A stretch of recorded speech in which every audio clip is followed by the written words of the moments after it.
data-data cuaca ya, dan iklim. Nah ini sangat penting sekali dalam kaitannya dengan bidang kita ya, bidang yang adik-adik semuanya pelajari yaitu pertanian. Karena iklim dan pertanian itu seperti dua mata uang, ya. Jadi nggak bisa lepas.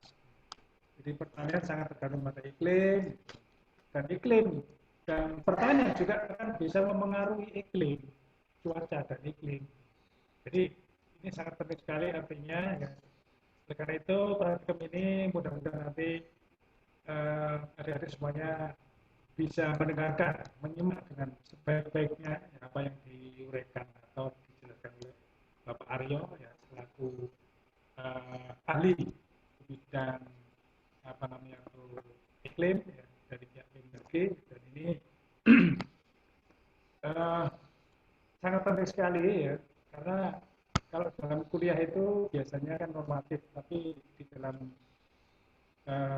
praktikum ini ya nanti barangkali ada hal yang sangat penting sekali dan bisa kita diskusikan gitu karena nanti barangkali terkait dengan wilayah di mana adik-adik berada gitu baik Sumatera, Kalimantan ya, ataupun di Papua ya di Jawa dimanapun ya itu kan kondisi iklimnya akan berbeda-beda. Nah jadi nanti bisa kita diskusikan ya kalau adik-adik mengalami suatu kejadian iklim yang apa namanya tuh kejadian iklim yang tidak seperti biasa misalnya atau kondisi-kondisi iklim yang bagaimana nanti bisa kita diskusikan dengan narasumber. Baik, jadi untuk mempersingkat waktu segera saja apa namanya tuh nanti diserahkan kuningnya kepada narasumber Bapak Aryo dan waktu saya kembalikan kepada host pada Hari Ayu ya, terima kasih dan kita semuanya akan menyimak dengan sebaik-baiknya. Baik, terima kasih. Selanjutnya, terima kasih untuk Bapak Dian. Selanjutnya adalah memasuki acara inti, yaitu pemaparan materi oleh Bapak Adrias Arya Prabowo, MSI. Sebelumnya, saya akan bacakan CV-nya ya. Namanya Bapak Adrias Arya Prabowo, MSI. Pekerjaan ASN di BMKG Stasiun Klimatologi Sleman. Jabatannya adalah Prakirawan Iklim. Pendidikan terakhir adalah Magister Ilmu Kebumian ITB. Emailnya adrias.ap@gmail.com. Sekian dulu yang CV-nya. Silakan Pak Aryo bisa memaparkan materi. Baik, terima kasih Mas Moderator yang kami hormati, Pak Dian selaku dosen pemangku, dan juga rekan-rekan, adik-adik semua, mahasiswa Institut Pertanian ya. Pada kesempatan ini saya diminta oleh Bapak dosen untuk berbagi ilmu, berbagi pengalaman, pengetahuan terkait tentang cuaca iklim khususnya di dunia pertanian. Meskipun saya tidak memiliki basic pertanian, jadi mungkin yang saya sampaikan lebih kepada materi terkait cuaca dan iklim, sedangkan pertaniannya hanya sedikit saja atau merempet-rempet saja lah, istilahnya seperti itu. Sebelumnya minta maaf jika agenda ini harus dilaksanakan secara daring karena memang di kantor kami kebijakannya adalah untuk sementara waktu tidak menerima pelayanan data maupun kunjungan secara tatap muka. Bahkan di hari ini yang kantor kami itu hanya setiap seksi hanya satu orang yang diizinkan masuk. Sebenarnya hari ini saya WFO 2 orang, tapi karena ada kebijakan baru hanya 1 orang dan saya saat ini WFH. Jadi nanti kalau misalnya ada suara-suara aneh ya mohon dimaklumi karena saya ada di rumah, punya anak kecil yang masih sering main. Jadi kalau ada suara-suara yang kurang nyaman mohon dimaafkan. Baik, rekan-rekan semuanya, pada kesempatan ini saya akan memulai terkait materi mengenal cuaca iklim khususnya di dunia pertanian. Oke, tadi saya izin untuk merekod kegiatan pada pagi hari ini karena memang sedikit informasi dan promosi, saya ini juga memiliki channel YouTube yang terkait tentang cuaca dan iklim. Jadi nanti agenda ini mohon izin untuk bisa saya upload di channel YouTube saya. Oke, next Mas. Ini yang Masnya ya, yang itu. Oke. Jadi kalau kita bicara cuaca dan iklim, itu kan sebenarnya kita bicara terkait dengan udara, rekan-rekan semuanya. Jadi ada namanya persamaan dan perbedaan iklim. Persamaannya adalah sama-sama kita, ketika kita bicara cuaca dan bicara iklim, itu adalah bicara tentang udara. Ya, udara yang ada di sekitar kita itu lebih orang familiar dengan atmosfer, yaitu atmosfer adalah lapisan udara atau gas yang menyelimuti bumi, di mana atmosfer tersebut memiliki peran yang sangat penting bagi kehidupan kita. Karena dengan atmosfer ini maka suhu bumi akan menjadi stabil, nyaman untuk ditempati. Misalnya tidak ada atmosfer, maka suhu bumi kita ini pada siang hari bisa mencapai minus beberapa derajat, dan kalau pada malam hari bisa mencapai minus, kalau siang hari bisa mencapai suhu yang sangat tinggi. Sehingga peran atmosfer ini sangat penting dalam menjaga kestabilan suhu, sehingga bumi nyaman untuk ditinggali. Demikian juga atmosfer merupakan tempat di mana cuaca dan iklim itu berdinamika atau hidup semacam itulah. Dan juga dengan atmosfer juga bisa menjadi sumber kelembapan udara bagi bumi sebagai pembentuk hujan dan lain sebagainya. Di samping itu, atmosfer juga berfungsi sebagai pelindung bumi terhadap benda-benda luar angkasa. Nah, kalau kita lihat di gambar sebelah kanan ini merupakan lapisan atmosfer. Mungkin teman-teman sudah pernah belajar tentang lapisan atmosfer, baik itu di SMP, SMA, di mana lapisan atmosfer terdiri dari beberapa lapisan. Namun untuk fenomena cuaca, dinamika cuaca iklim itu sebenarnya hanya pada paras troposfer ya, teman-teman. Jadi kalau kita lihat di lapisan troposfer ini yang paling bawah atau dekat dengan permukaan ini, suhu udara cenderung mengalami penurunan terhadap ketinggian. Dan bagi teman-teman yang mungkin pernah naik pesawat terbang, misalnya pesawat terbang jarak jauh, biasanya pesawat ini akan terbang di atas lapisan stratosfer, lapisan troposfer. Jadi di lapisan, ketika kita terbang di atas troposfer, maka kita tidak akan menemukan awan-awan lagi. Karena memang setelah di atas lapisan troposfer, fenomena cuaca ini tidak lagi berkembang. Semacam itu.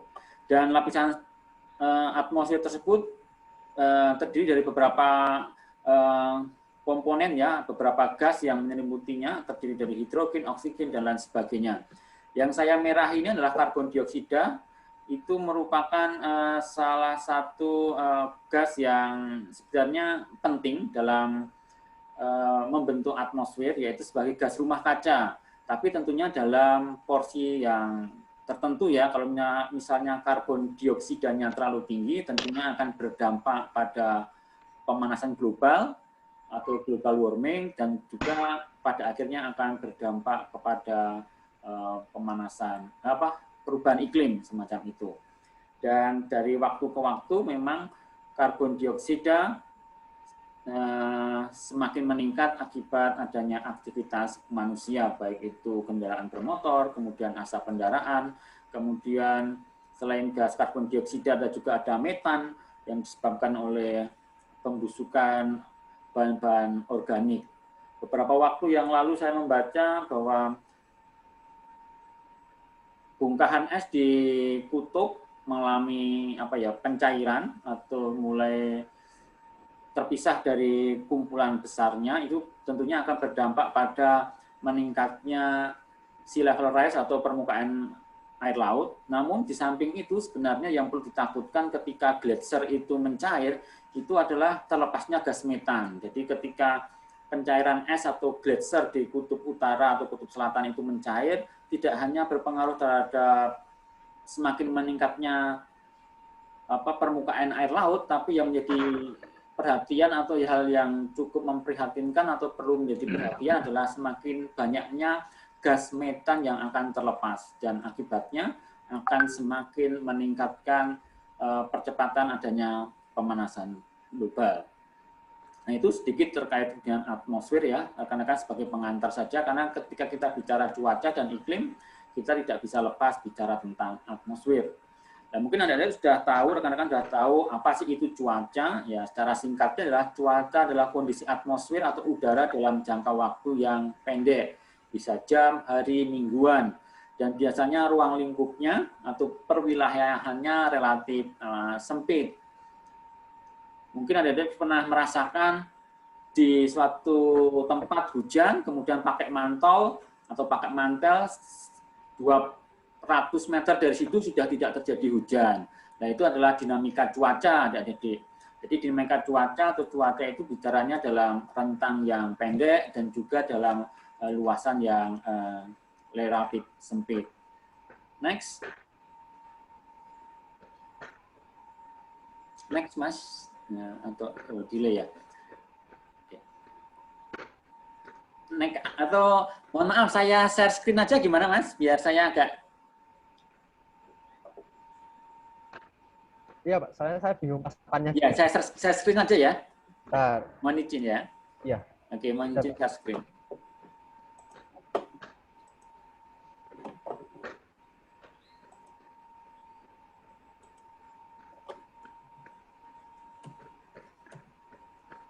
Nah, ini adalah beberapa informasi atau kalimat berkaitan cuaca, rekan-rekan semuanya. Tanggal 12 November 2013 terjadi hujan deras di Pekalongan. Jadi ini merujuk pada sebuah waktu yang relatif pendek. Kemudian ilmu yang mempelajari tentang cuaca disebut dengan meteorologi. Maka Badan Meteorologi adalah salah satu badan yang mengamati, mempelajari tentang cuaca, semacam itu. Kemudian kalau yang iklim itu adalah definisinya atau lebih gampangnya kebiasaan cuaca yang terjadi di suatu tempat atau ciri kecuacaan suatu tempat yang dapat dilihat dalam waktu yang panjang atau juga bisa terkait keseringan atau probabilitas dari unsur iklim yang ditetapkan. Jadi kalau misalnya suatu fenomena dalam periode yang cukup panjang, 1 bulan itu misalnya sering terjadi hujan, biasanya orang menyebut menjadi musim hujan. Nah, ketika bicara musim, ya tentunya rentang waktunya adalah rentang waktu yang panjang. Dan biasanya kalau kita bicara iklim, ruang lingkupnya juga cenderung lebih luas. Misalnya iklim di Kota Jogja kurang lebihnya akan sama dengan kondisi iklim di wilayah Sleman, ataupun iklim di Pulau Jawa akan sama dengan iklim di Nusa Tenggara, semacam itu, meskipun variabilitasnya tidak sama. Tapi kalau kita bicara iklim, tentunya iklimnya sama, yaitu mungkin kalau Pulau Jawa musim kemarau, Nusa Tenggara juga musim kemarau. Nah, setiap daerah memiliki iklim yang berbeda, seperti disampaikan Pak Dian tadi, bahwa misalnya kan daerah-daerah di Indonesia itu kan sangat terdiri dari beberapa pulau dan dikelilingi oleh lautan yang cukup luas. Nah, ini juga bisa menyebabkan perbedaan daripada iklim di suatu wilayah. Makanya di sini saya sebutkan bahwa iklim itu bisa berbeda karena bumi kita yang berbentuk bulat dan permukaan bumi yang tidak sama. Berbentuk bulat, kita ketahui bumi kita itu adalah berotasi, berputar pada dirinya sendiri, dan berevolusi, yaitu berputar mengelilingi matahari. Nah, itulah yang menyebabkan kenapa terjadi perbedaan musim antara suatu tempat dengan tempat yang lain. Demikian juga permukaan bumi yang tidak sama. Daerah pegunungan tentunya akan berbeda dengan daerah yang landai ataupun daerah-daerah yang pulau yang besar atau benua yang besar yang jauh dari lautan, tentunya akan memiliki tipe iklim yang berbeda dengan daerah-daerah seperti di wilayah Indonesia yang wilayahnya dikelilingi oleh samudra atau perairan yang begitu luas. Nanti akan kita bicara lebih panjang tentang iklim yang ada di wilayah Indonesia, bagaimana kita mendefinisikan atau membagikan iklim-iklim sesuai dengan parameter curah hujan. Nah, ini yang mempelajari tentang iklim adalah klimatologi, rekan-rekan semuanya. Kemudian apa lagi? Nah, ada istilah meteorologi pertanian. Meteorologi pertanian adalah ilmu yang mempelajari cuaca atau mikro cuaca atau mikro meteorologi yang digunakan untuk pertanian. Karena memang cuaca itu juga penting buat pertanian, tidak hanya iklim. Jadi kalau saya dalam beberapa pertemuan dengan rekan-rekan penyuluh ataupun petani, mereka itu kadang membutuhkan informasi, misalnya angin, arah angin. Jadi mereka ketika melakukan pemupukan, sebenarnya mereka membutuhkan arah angin biar supaya ketika dia menyemprot ya tidak, misalnya anginnya kencang, biar tidak, hasil semprotannya itu tidak terbawa oleh angin. Kemudian juga ketika mereka menentukan pH air, pH tanah juga sangat penting buat pertanian. Kalau misalnya asam harus seperti apa, kalau basah tanahnya harus seperti apa, karena asam dan basah di tanah itu akan mempengaruhi pertumbuhan tanaman. Jadi sebenarnya mereka juga membutuhkan informasi-informasi terkait cuaca ataupun hujan, misalnya mereka mau, misalnya pagi ini mau hujan atau siang hujan, ya janganlah dia memupuk. Kalau memupuk bisa jadi hasil pupuknya itu akan larut karena terjadi hujan, semacam itu. Jadi tidak hanya iklim yang dibutuhkan di dunia pertanian, tapi di dunia pertanian juga membutuhkan informasi cuaca atau kondisi udara dalam waktu yang relatif singkat. Kalau klimatologi ya berkaitan dengan bagaimana pengaruh iklim terhadap kegiatan pertanian, bagaimana iklim itu juga berpengaruh pada produksi tanaman, musim tanam, hubungan antara laju pertumbuhan dan hasil panen, dan juga pada penyebaran organisme pengganggu tanaman ya teman-teman. Ya mungkin saat ini yang paling nyata atau sering dipakai oleh para petani adalah bagaimana mengetahui awal musim. Nah, dengan awal musim, misalnya awal musim kemarau atau awal musim penghujan, dengan informasi awal musim itu maka para petani biasanya akan menentukan komoditas. Kira-kira mau menanam tanaman apa, kemudian jenis benihnya seperti apa, kemudian kira-kira OPT yang mungkin terjadi akan seperti apa. Jadi memang informasi iklim dalam hal ini adalah informasi musim sangat penting bagi pertanian, teman-teman. Ya, meskipun ya banyak para petani kita yang sepuh-sepuh yang sudah dalam arti sudah tua itu masih mengandalkan Pranoto Mongso. Ya, beberapa kesempatan diskusi dengan teman-teman dari Dinas Pertanian memang dalam periode tertentu Pranoto Mongso itu memang cukup relevan, tapi dalam kondisi tertentu juga Pranoto Mongso tidak bisa sepenuhnya menjawab kondisi iklim yang ada. Misalnya ketika ada El Nino, maka Pranoto Mongso tidak bisa menjawab akan El Nino ataupun La Nina. Nah, kalau misalnya petani itu tidak tanggap atau tidak mengetahui dampak dari El Nino, dampak dari La Nina, hanya mengandalkan Pranoto Mongso, ya tentunya akan mengalami persentase kegagalan akan semakin tinggi. Ya, dengan El Nino, ya kita mengharapkan ya para petani bisa menanam palawija atau komoditas yang tahan terhadap cekaman kekeringan, atau sebaliknya ketika terjadi La Nina, para petani mungkin bisa menanam tanaman padi dan seterusnya. Namun apapun kondisi iklim pasti ada tantangannya yang tentunya harus disikapi oleh para petani, para penyuluh pertanian. Nah, kita bicara musim, teman-teman.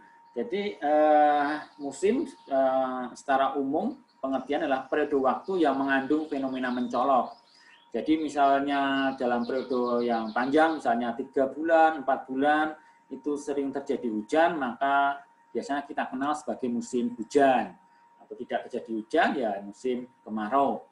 Dan musim penghujan di wilayah Indonesia secara teori, secara literatur yang sering kita baca, musim penghujan itu ya biasanya di bulan Oktober sampai Maret, sedangkan musim kemarau dari April sampai September.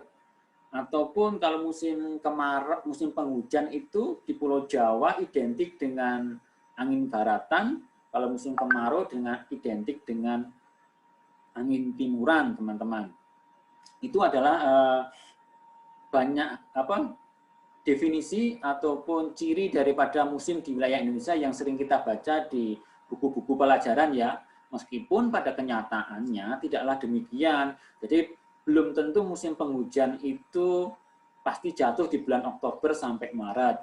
Bisa jadi musim penghujan itu bisa maju, bisa mundur. Sebaliknya juga musim kemarau itu bisa maju, bisa mundur. Dan rentang waktunya juga bisa panjang, bisa semakin pendek dibandingkan literatur yang ada.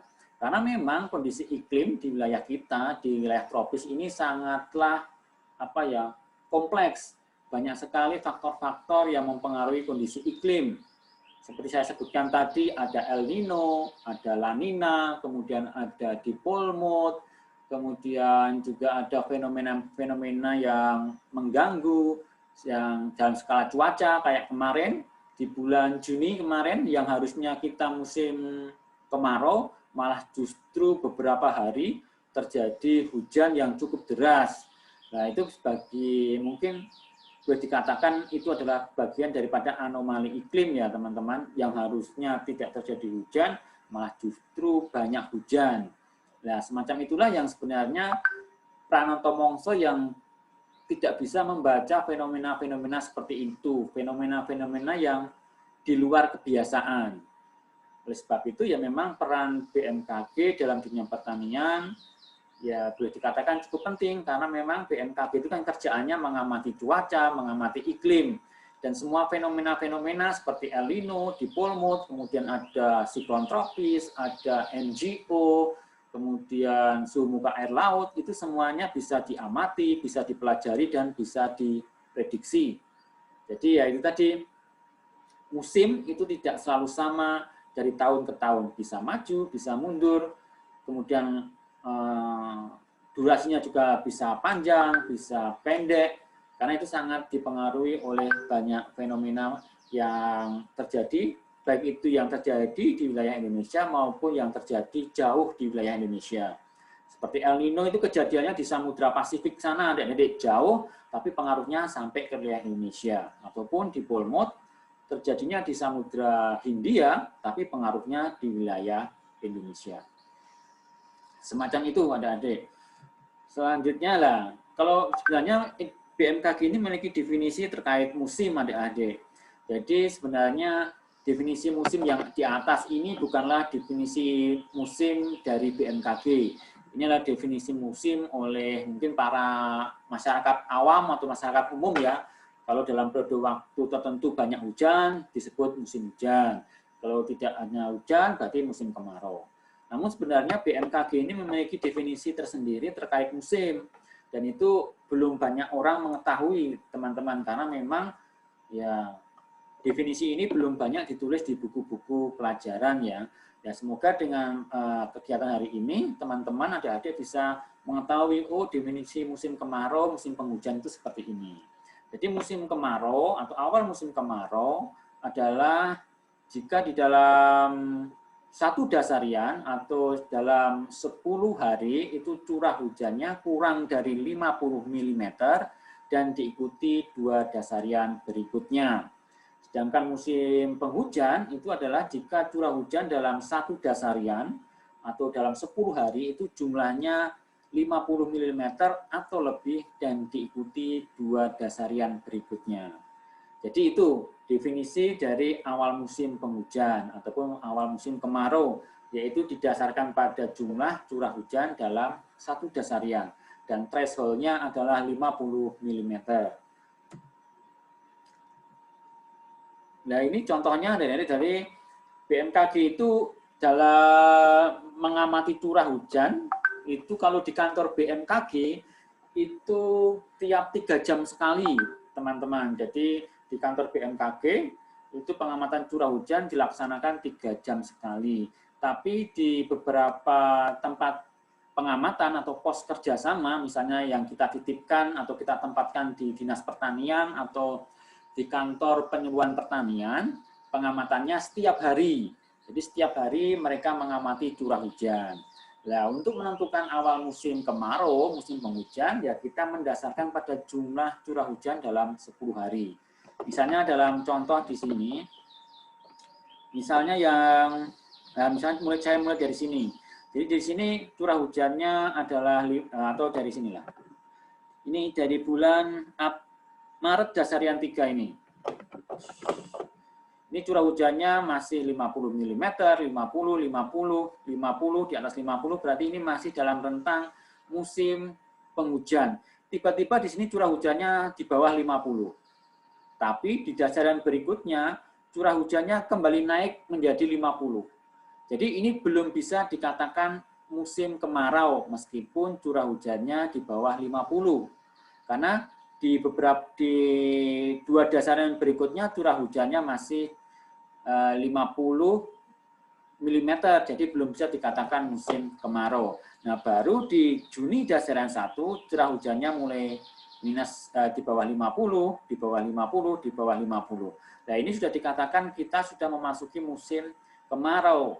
Kapan awal musim kemarau? Awal musim kemarau adalah dasarian pertama yang curah hujannya di bawah 50 dan diikuti oleh dua dasarian berikutnya. Nah, ini sudah di bawah 50, di bawah 50, di bawah 50. Jadi di Juni dasaran 1 inilah dikatakan awal musim kemarau.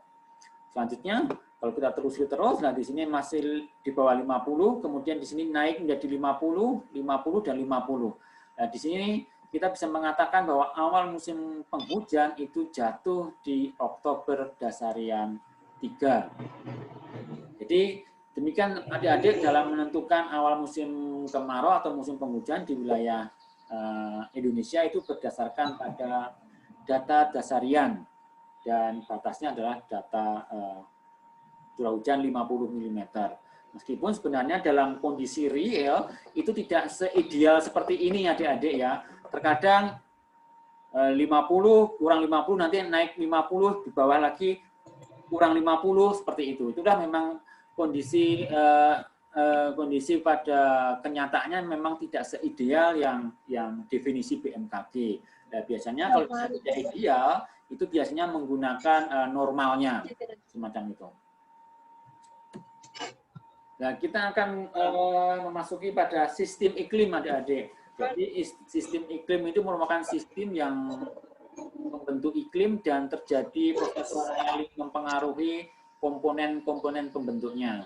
Nah, komponen dari sistem iklim itu ada 5, atmosfer.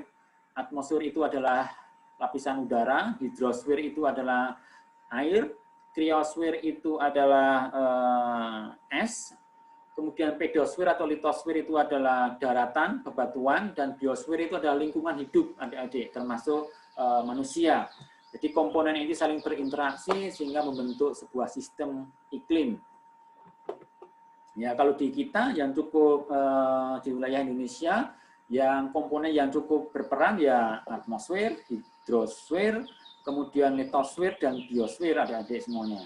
Ini ada beberapa faktor interaksi dari beberapa komponen ini, komponen 5 komponen teman-teman. Jadi interaksi atmosfer laut, atmosfer dengan laut itu misalnya adanya fenomena La Nina dan El Nino. La Nina dan El Nino itu merupakan fenomena dari interaksi antara laut dan atmosfer. Jadi ketika terjadi El Nino, maka suhu muka air laut di Samudra Pasifik bagian tengah akan cenderung lebih hangat.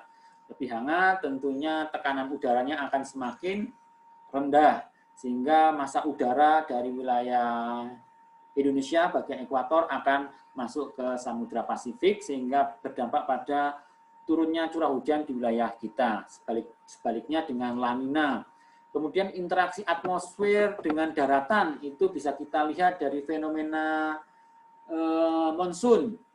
Monsun ataupun angin darat, angin laut, meskipun angin darat dan angin laut itu adalah komponen dari daratan, lautan, dan atmosfer ya. Jadi monsun itu kan sebenarnya perbedaan tekanan antara benua Australia dan benua Asia.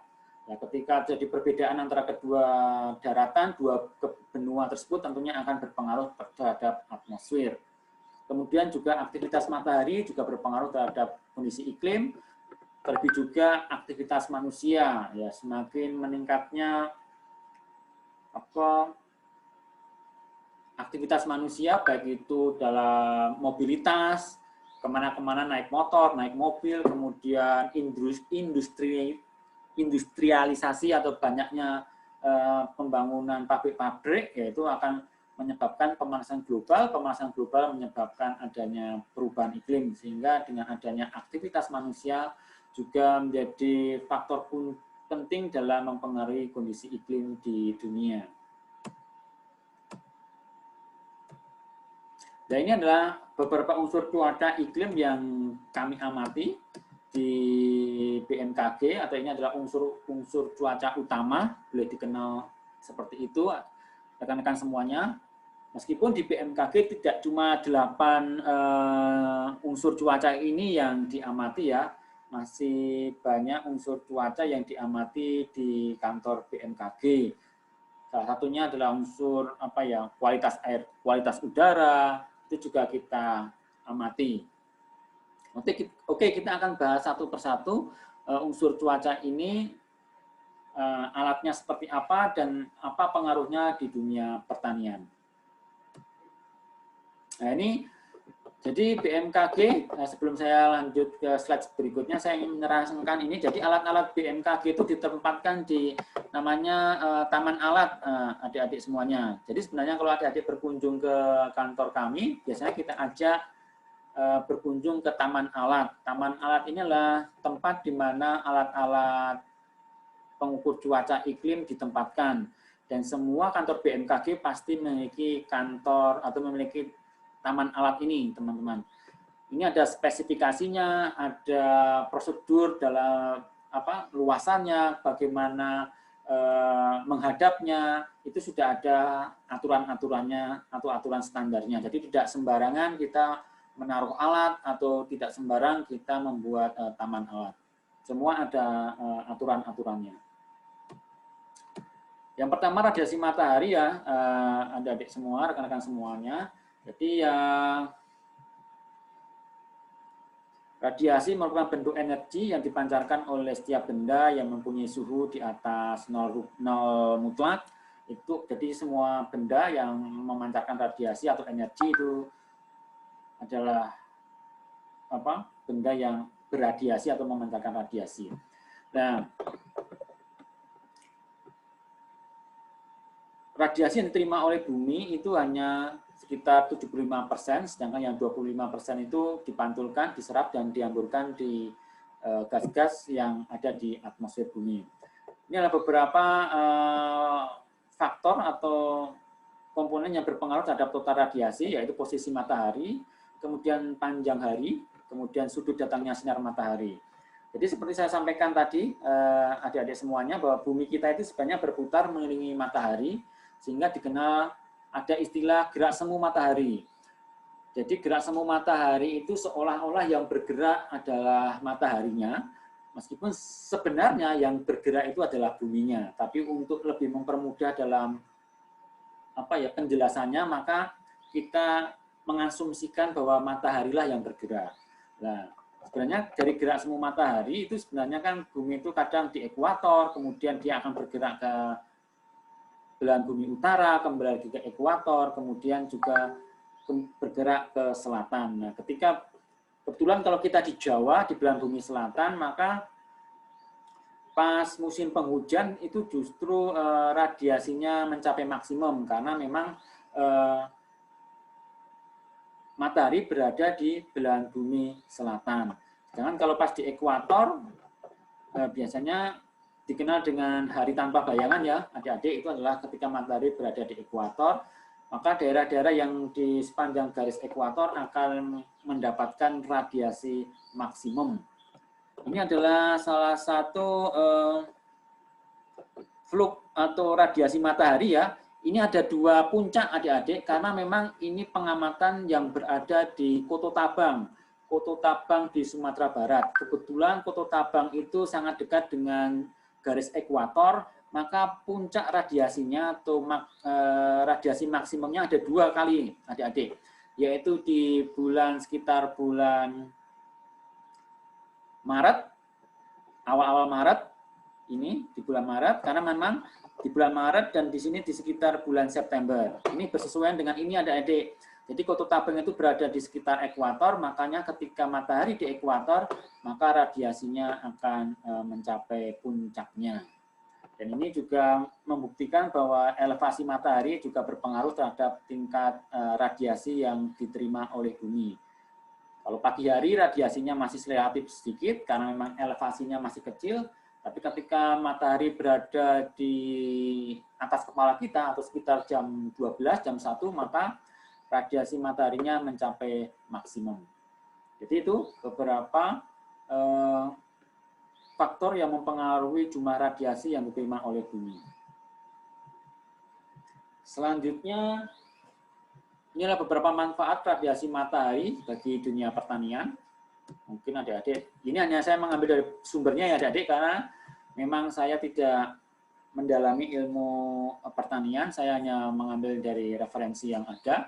Jadi manfaat radiasi matahari yang pertama adalah untuk fotosintesa, kemudian juga membantu proses pertumbuhan kecambah. Jadi kalau kecambah yang kurang sinar matahari, maka pertumbuhannya menjadi tinggi, kurus, kering, dan pucat. Yaitu kayak kita teman-teman, adik-adik, kalau kita hanya tinggal di kamar berbulan-bulan atau bertahun-tahun, ya pasti setidaknya badannya kulitnya akan pucat ya, karena tidak pernah terpapar sinar matahari. Kemudian juga radiasi matahari juga bermanfaat untuk mengaktifkan klorofil tanaman sehingga bisa berwarna hijau.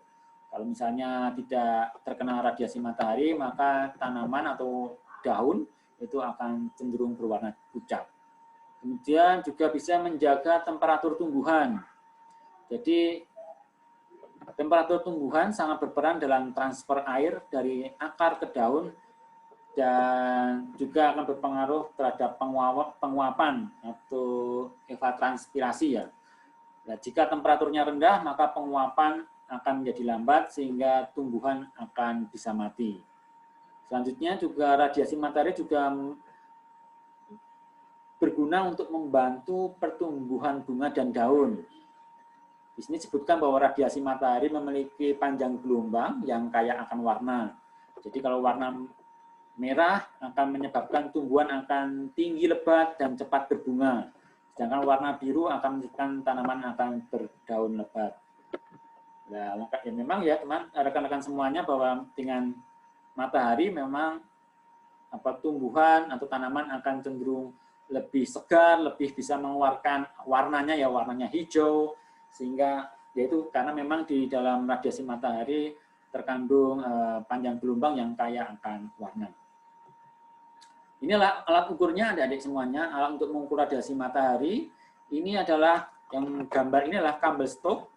Ini fungsinya hanya untuk mengukur berapa lama matahari itu bersinar. Jadi berapa jam matahari itu bersinar. Sedangkan yang kanan ini adalah Automatic Solar Radiation Station. Ini fungsinya adalah tidak hanya untuk mengukur lamanya matahari bersinar, tapi juga mengukur seberapa besar intensitas matahari. Kalau yang ini adalah konvensional, jadi kita harus mengganti atau mengamati secara manual adik-adik. Kalau yang ini sudah otomatis. Jadi untuk Campbell-Stokes ini, prinsip kerjanya adalah sinar matahari ketika mengenali, ini adalah kristal ya, bola kristal adik-adik yang fungsinya memfokuskan sinar matahari. Jadi kalau ada sinar matahari, maka akan masuk ke bola kristal dan akan difokuskan dan akan membakar pias adik-adik. Jadi di sini ada piasnya adik-adik, ada pias ini, pias lengkung panjang, pias lurus, dan pias lengkung pendek. Nah, pias inilah yang akan memberikan informasi berapa lama matahari itu bersinar. Jadi kalau ada matahari, maka piasnya ini akan terbakar. Nah, seberapa banyak bagian dari pias itu yang terbakar, itulah yang akan menentukan berapa lama panjang matahari itu bersinar. Nah, ini kenapa kok piasnya berbeda-beda dan waktu pemasangannya juga berbeda-beda adik-adik. Ini karena berkaitan dengan gerak semu matahari tadi. Jadi kalau pas matahari di belahan bumi selatan, maka tentunya panjang harinya akan lebih panjang. Maka dipasanglah lengkung panjang. Sebaliknya ketika matahari ada di belahan bumi utara, maka matahari yang bersinar pun akan lebih pendek durasinya, makanya dipasang lengkung pendek. Nah, sedangkan kalau yang kanan ini karena otomatis ya data yang tercatat di sini akan dikirim ke database atau kita bisa lihat di laptop kita atau di komputer yang sudah tersambung di alat tersebut. Dan ini memang alat ini di BMKG baru beberapa, adik-adik baru 31 alat, dan ini sangat sangat menjanjikan untuk analisa atau pendekatan energi terbarukan. Nah, memang di beberapa waktu ke depan hasil dari pengukuran dari automatic solar radiasi ini akan dianalisa apakah radiasi di wilayah Indonesia itu cukup menjanjikan untuk energi terbarukan, utamanya dari solar radiasi. Ini baru beberapa kantor aja yang memiliki alat seperti ini, adik-adik. Selanjutnya adalah suhu udara, adik-adik sekalian. Suhu udara adalah derajat panas molekul udara di dalam atmosfer. Alatnya adalah seperti ini, alatnya termometer adik-adik, tapi bukan termometer badan ya, ini termometer khusus untuk termometer udara. Jadi termometer ini di BMKG untuk mengukur termometer udara itu ada 4 jenis adik-adik. Ada termometer ini bola kering, ini adalah untuk mengukur suhu aktual. Kemudian ini adalah termometer yang kiri adalah termometer bola basah. Kemudian yang ini adalah termometer maksimum. Termometer maksimum adalah mengukur berapa suhu terpanas dalam 1 hari. Kemudian yang paling bawah adalah termometer minimum, itu adalah mengukur suhu terendah di dalam 1 hari. Sedangkan beberapa faktor yang mempengaruhi suhu adalah datangnya sinar matahari.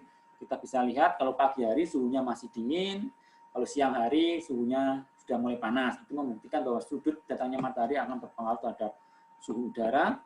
Lama waktu penyinaran matahari juga berpengaruh, keadaan muka bumi juga akan berpengaruh, teman-teman, di mana daratan itu akan lebih cepat panas dibandingkan lautan atau perairan, namun juga lebih cepat melepaskan panas. Kemudian juga banyak sedikitnya awan juga akan berpengaruh terhadap suhu udara. Nah, ini adalah beberapa grafik, adik-adik sekalian, grafik di mana suhu udara di wilayah DIY ya. Ini justru suhu tertinggi itu secara rata-rata malah terjadi pada bulan April, Mei, Juni. Inilah suhu rata-ratanya. Sedangkan suhu maksimum dan minimumnya, kalau ini suhu maksimum adik-adik, justru suhu maksimum bisa terjadi di bulan Mei maupun di bulan Oktober. Ini adalah karakteristik daripada suhu bulanan di wilayah daerah istimewa Yogyakarta yang diukur di stasiun klimatologi Sleman.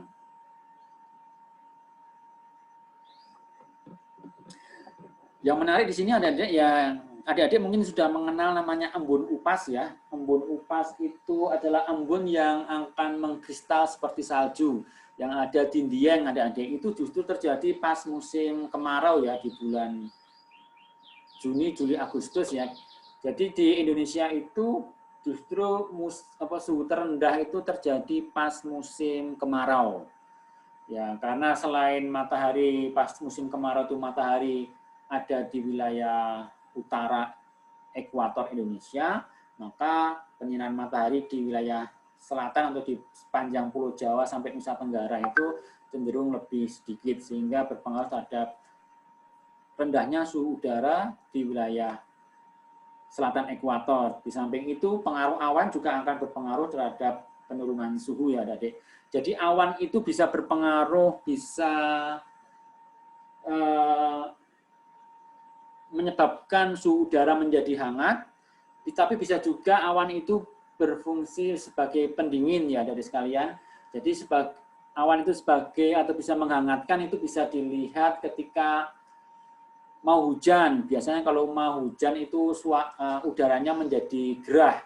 Nah, itu fungsinya adalah awan berfungsi sebagai menghangatkan udara. Sebaliknya kalau sebaliknya awan itu juga bisa mendinginkan jika kita melihat dari atas, dari luar angkasa ya, dari angkasa. Jadi ketika matahari bersinar, maka dia akan mengenai awan, oleh awan itu sinar itu akan diserap dan akan dipantulkan ke luar angkasa kembali. Jadi awan itu adalah memiliki dua peran yang berbeda dan saling berlawanan. Itu sangat menarik sekali. Jadi bisa menghangatkan, tapi juga sebenarnya bisa mendinginkan, tergantung dari mana kita melihatnya. Oke. Nah, sebenarnya untuk alat BMKG sendiri untuk parameter suhu ini sangat terbatas, adik-adik sekalian, karena memang biasanya alat-alat yang pengukuran suhu itu adanya hanya di kantor BMKG dan beberapa alat otomatis ya. Namun sebenarnya kita bisa membuat atau menghitung suhu suatu wilayah dengan pendekatan, yaitu dengan menggunakan teori Bragg, di mana semakin tinggi suatu wilayah, itu suhu udaranya akan semakin turun. Kenaikan 100 meter akan menyebabkan penurunan suhu sebanyak 0,61 derajat Celcius. Jadi inilah rumus untuk kita bisa mendapatkan suhu di suatu wilayah berdasarkan pendekatan dari teori Bragg. Jadi asalkan kita memiliki data ketinggian suatu wilayah dan memiliki data suhu yang sebagai data acuan. Semacam ini misalnya kita ingin memprediksi data suhu di Bandung, ya kita harus mengetahui tinggi lokasi di Bandung, kemudian yang kita punya adalah data suhu di Jakarta dan ketinggian di Jakarta. Jadi dengan dua data ini maka kita bisa mendapatkan suhu yang ada di Bandung. Ini adalah sebenarnya pendekatan yang bisa dipakai bagi teman-teman adik-adik yang misalnya membutuhkan data suhu, misalnya adik-adik akan kayak kemarin ada teman yang ingin melakukan penelitiannya di Gunung Kidul. Nah, mereka membutuhkan data suhu.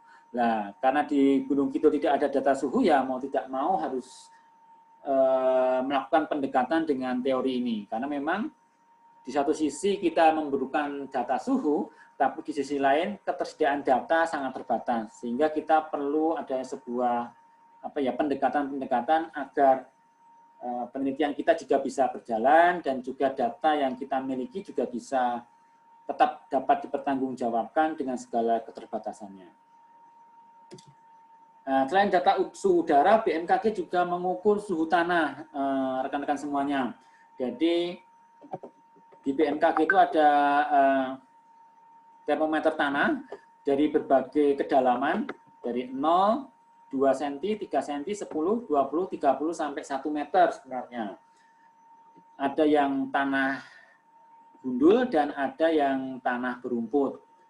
Jadi tidak hanya suhu udara, tapi juga suhu tanah juga kita amati karena memang berdasarkan pengalaman, diskusi, mengikuti kegiatan dengan petani, memang suhu tanah itu juga akan berpengaruh bagi pertumbuhan tanah. Seperti halnya waktu saya ikut diskusi dengan para petani bawang merah di Kretek, itu juga mereka juga ketika mereka melakukan pengamatan agroekosistem, mereka juga mengamati suhu, mengamati pH tanah. Dari situ mereka bisa mengetahui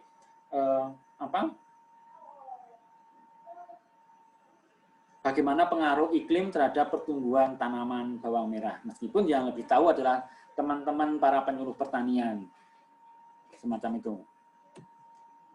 Nah, ini kalau kita lihat adik-adik profilnya cukup menarik ya adik-adik sekalian. Ini adalah kedalaman, ini adalah suhunya adik-adik sekalian. Yang warna biru itu, biru sama oranye itu adalah pagi dan siang. Kalau kita lihat, profilnya adalah semakin ke dalam justru suhu udara itu semakin hangat adik-adik. Dari pagi sampai siang itu profilnya suhu tanah itu semakin ke dalam justru semakin hangat. Sebaliknya, pada sore hari profilnya cenderung kebalik. Jadi yang semakin ke dalam suhunya semakin dingin. Nah, kira-kira apa itu? Ya, silahkan nanti kalau kalian bisa menjawab, bisa dijawab di kolom chat ya. Kenapa kok bisa seperti itu? Profilnya kok bisa berubah? Ketika siang, ketika pagi hingga siang justru semakin ke dalam itu semakin hangat, tapi justru di sore hari profilnya cenderung malah semakin dingin, semakin ke dalam.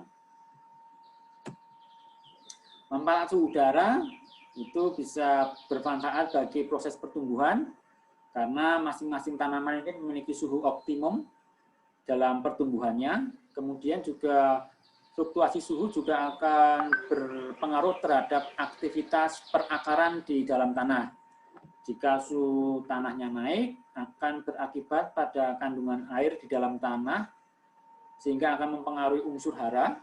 Kalau misalnya suhunya terlalu tinggi, maka unsur haranya akan sulit diserap. Namun sebaliknya, ketika suhu udara semakin terlalu rendah, maka atau sampai mencapai kondisi ekstrim, maka kandungan airnya bisa menjadi kristal, semacam itu. Kemudian tekanan udara, adik-adik. Jadi ketika udara itu mengalami perubahan, tentunya akan berpengaruh terhadap tekanan udara. Karena tekanan udara itu adalah berat dari udara itu sendiri. Jadi kalau udaranya itu panas, maka udaranya itu akan memuai. Ketika udara itu memuai, maka beratnya akan menjadi kecil. Sebaliknya ketika udara itu dingin, maka udara itu akan memampat, sehingga beratnya akan semakin berat. Semacam itu. Jadi tekanan udara akan berpengaruh pada tekanan udara dan akan nantinya akan berpengaruh terhadap angin.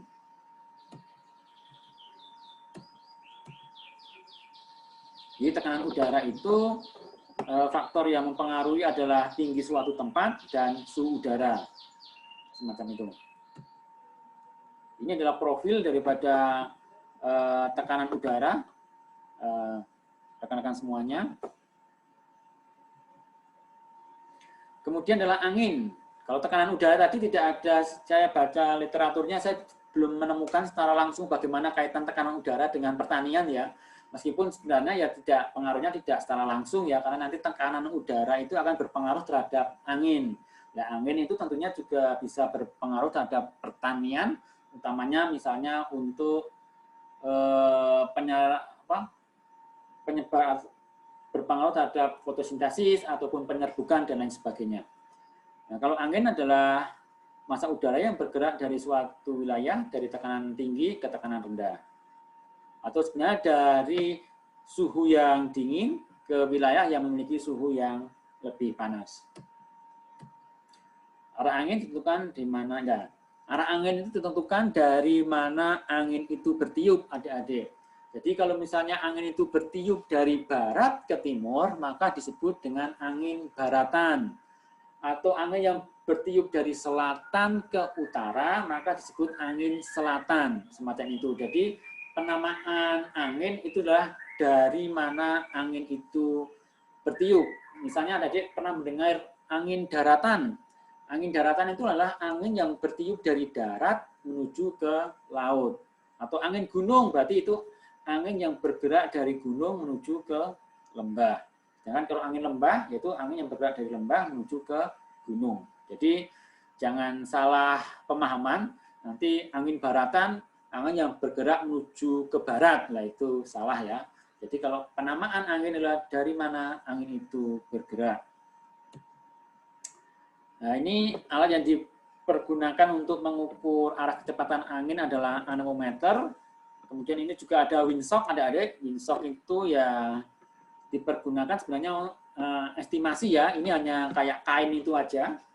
Ini adalah untuk antisipasi ketika tidak ada anemometer. Ini hanya untuk mengetahui arah dan untuk kecepatannya itu berdasarkan estimasi atau berdasarkan pengamatan kita. Dan sebenarnya kalau kita tidak memiliki anemometer, ada beberapa cara untuk mengetahui kecepatannya dengan menggunakan skala Beaufort ini, adik-adik sekalian. Dan skala Beaufort ini yang secara keilmuan diperbolehkan ketika memang tidak ada alat yang tersedia di wilayah tersebut. Biasanya kami di BMKG ini memberikan pelayanan terkait klaim asuransi adik-adik sekalian. Nah, klaim asuransi itu sekarang kalau adik-adik memiliki usaha ataupun memiliki rumah dan diasuransikan karena suatu bencana, misalnya hujan lebat ataupun terkena angin yang kuat dan mengalami kerusakan, ketika mengklaim ke pihak asuransi, adik-adik harus membutuhkan info cuaca dari kami. Lah, ketika info cuaca itu berkaitan dengan angin, karena kan alat kami ini kan tidak tersebar banyak untuk anemometer, kita biasanya menggunakan pendekatan-pendekatan dengan skala pivot ini. Jadi kalau misalnya anginnya kuat, itu kecepatannya berapa, itu ada semacam itu. Oke. Nah, ini adalah angin ya. Angin yang sangat mempengaruhi kondisi iklim. Jadi kondisi iklim kita ini sangat dipengaruhi oleh angin monsun, adik-adik, atau angin muson. Mungkin adik-adik mengenal monsun Asia, monsun Australia. Kalau yang ini adalah monsun Asia, yaitu angin yang bergerak dari Asia menuju ke Australia. Sebaliknya kalau monsun Australia, dari Australia menuju ke Asia. Dan angin itu selalu berpindah arah, berubah arah setiap setengah tahun sekali ya. Disebabkan karena tadi revolusi bumi. Jadi karena bumi kita berputar mengelilingi matahari, maka terjadi perbedaan pemanasan atau perbedaan suhu antara benua Australia dan benua Asia. Sehingga menyebabkan pergerakan angin monsun ini. Dan ini angin inilah yang membentuk musim kemarau dan musim penghujan di wilayah kita ya. Meskipun musim itu tidak hanya sebatas dipengaruhi oleh monsun ini, tapi juga dipengaruhi oleh tadi ada ENSO, ada dipole mode, sehingga terkadang musim itu maju, terkadang mundur, terkadang panjang, terkadang pendek. Itu adalah varietas iklim yang dipengaruhi oleh fenomena-fenomena iklim. Selanjutnya, penguapan. Penguapan adalah berubahnya wujud dari cair menjadi uap. Yang jenis penguapan ada dua, evaporasi dan transpirasi. Kalau evaporasi itu disebabkan ada uap air yang timbul karena permukaan air, misalnya dari sungai, dari laut, dan lain sebagainya. Kalau transpirasi itu adalah penguapan yang ditimbulkan karena atau melalui pori-pori tanaman atau stomata. Tapi yang paling signifikan dalam membentuk cuaca dan iklim di wilayah kita ya evaporasi ini, yaitu penguapan yang dihasilkan oleh penguapan dari lautan ya, dari sekalian. Maka di wilayah kita ini cenderung suhunya hangat ya karena kita kaya akan uap air. Uap air itu fungsinya sebagai selimut ya, dari sekalian. Jadi uap air itu justru menghangatkan permukaan tanah. Permukaan bumi, maksud saya permukaan bumi. Karena dengan uap air itu, maka radiasi yang dipancarkan oleh bumi itu bisa ditangkap oleh uap air dan dikembalikan lagi ke bumi lagi. Tapi uap air itu sifatnya tidak sama dengan, jadi uap air itu juga gas rumah kaca, adik-adik sekalian.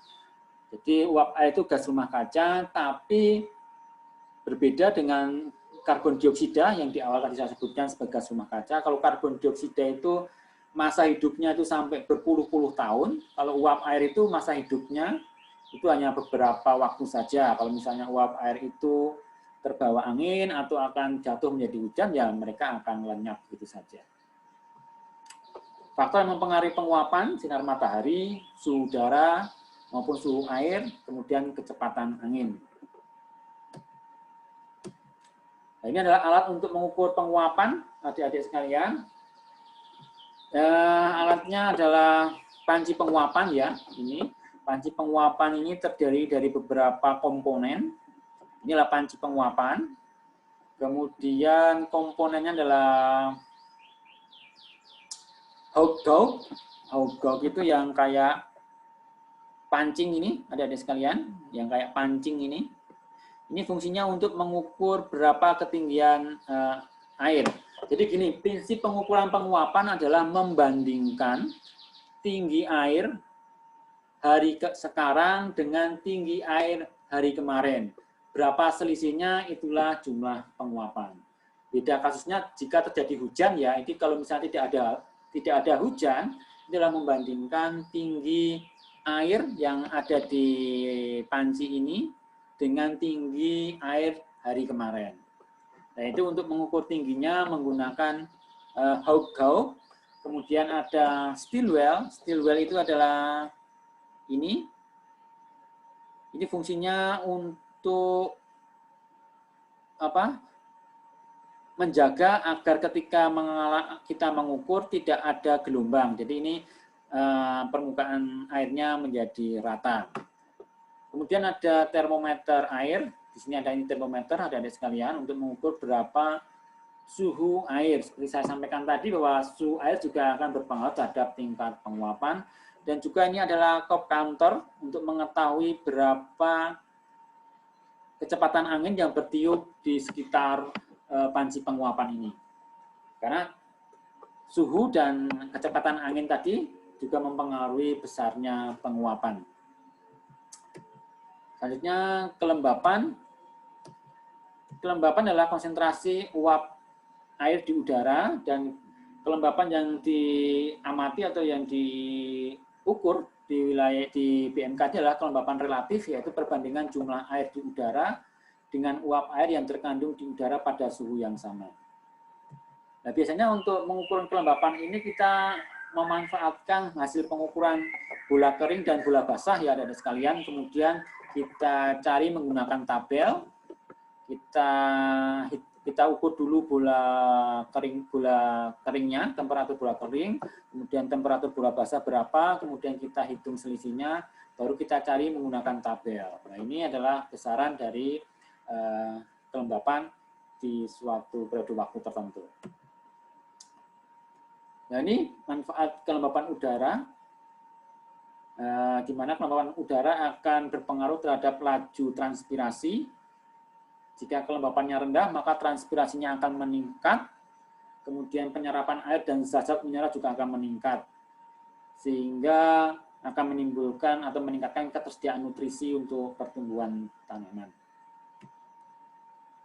Tapi sebaliknya, jika kelembapannya tinggi, transpirasi rendah, penyerapan zat-zat nutrisi juga akan rendah. Selain itu juga akan menyebabkan tumbuhnya jamur yang dapat merusak atau membusukkan akar tanaman. Jadi gini ada teman, adik-adik. Jadi saya sampaikan tadi kayak fenomena La Nina itu kan sebenarnya banyak hujan ya, namun ketika banyak hujan pun sebenarnya katanya akan memberikan dampak positif terhadap pertanian, namun sebenarnya ada tantangan yang harus dihadapi ketika La Nina atau ketika hujan itu berkelimpahan, yaitu salah satunya yaitu tadi OPT, organisme pengganggu tanaman akan semakin banyak, dan juga tumbuhnya jamur ataupun rusaknya akar tanaman karena begitu banyaknya air yang ada di dalam tanah. Jadi ya memang ketika La Nina itu berdampak baik bagi pertanian, khususnya tanaman padi, tapi di situ ada tantangan yang tetap harus diperhatikan, yang harus diperhatikan oleh para petani maupun penyuluh pertanian. Karena dengan banyaknya hujan yang banyak, maka serangan OPT akan semakin banyak. Kemudian selanjutnya adalah awan. Awan adalah kumpulan yang berisi butiran air. Sebenarnya ada beberapa jenis awan ya dari sekalian, digolongkan menjadi awan rendah, menengah, awan tinggi. Tapi yang menjadi perhatian sebenarnya bagi kita yang cukup boleh dibilang berbahaya adalah awan-awan cumulonimbus seperti ini ya. Awan-awan cumulonimbus itu biasanya akan memberikan dampak pada curah hujan intensitas tinggi dan bisa juga menyebabkan angin dan juga bisa menimbulkan puting beliung. Jadi ketika ada awan-awan cumulonimbus ini memang harus diwaspadai wilayah-wilayah yang rentan terhadap pohon tumbang, kemudian baliho-baliho yang rentan terhadap terpaan angin, ya itu harus diwaspadai karena memang awan-awan cumulonimbus ini bisa memicu adanya hujan intensitas lebat maupun angin yang kencang. Nah, ini adalah ilustrasi dari pertumbuhan awan cumulonimbus ya adik-adik sekalian. Jadi, dan ini sangat berbahaya bagi penerbangan, bagi rekan-rekan adik-adik yang sudah pernah naik pesawat, maka ketika pesawat itu masuk ke dalam awan, biasanya akan terjadi guncangan. Nah, apalagi kalau masuk di dalam awan cumulonimbus ini, kan di dalam awan cumulonimbus ini terjadi pergerakan angin naik dan turun, sehingga ketika pesawat itu masuk, maka dia akan berguncang begitu hebat, bisa jadi akan menjadi pecah, semacam itu. Inilah pertumbuhannya, saya lanjutkan. Nah, di Yogyakarta, adik-adik sekalian, itu ada namanya radar cuaca. Radar cuaca ini fungsinya adalah untuk mengamati pergerakan awan ya. Yang warna merah ini mengindikasikan adanya awan-awan cumulonimbus yang biasanya bisa menyebabkan hujan intensitas kuat dan disertai dengan angin.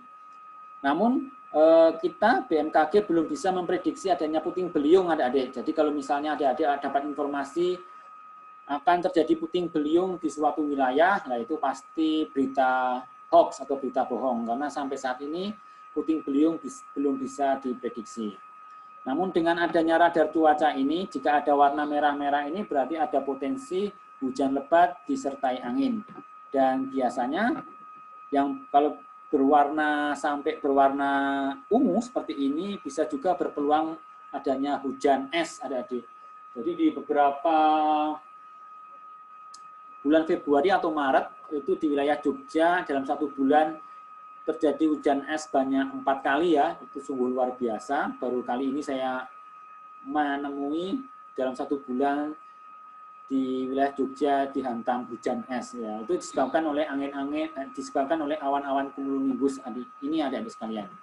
Dan ini sangat informasi ini sangat bagus, sangat baik bagi adik-adik yang suka traveling atau memiliki janji dengan teman.